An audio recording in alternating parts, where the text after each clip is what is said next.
tapi daripada manusia yang rakus. Manusia yang rakus atas nama pembangunan.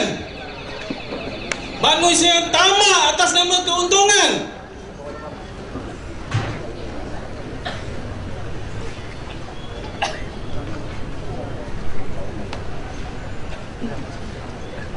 Dan disampaikan lilin pula dah.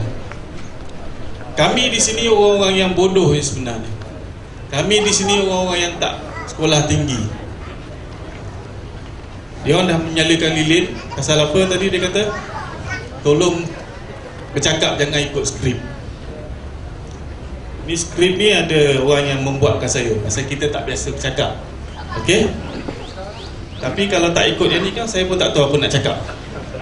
Jadi yang ini saya akan bakar selepas saya selesai bercakap.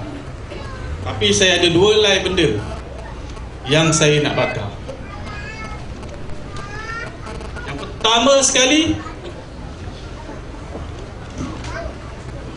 notis yang dikeluarkan oleh syarikat peguam yang namanya, BIN-nya hampir-hampir macam nama saya, tapi mungkin berlainan mazhab, ya. Notis untuk kita keluar daripada kawasan ini dalam masa 30 hari.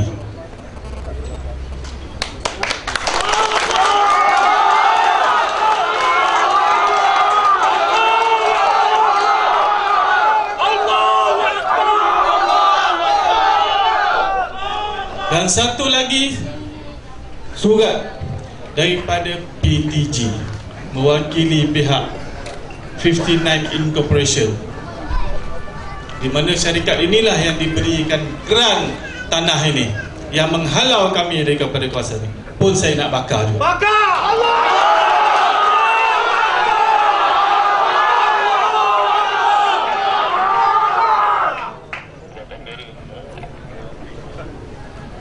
Bagi geran tu bila?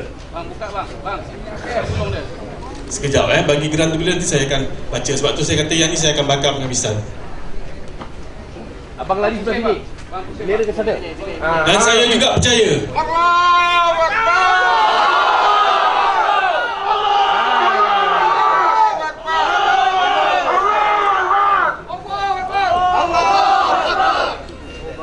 ya, kalau wakil syarikat tu juga ada hari ni, Terbakar dia.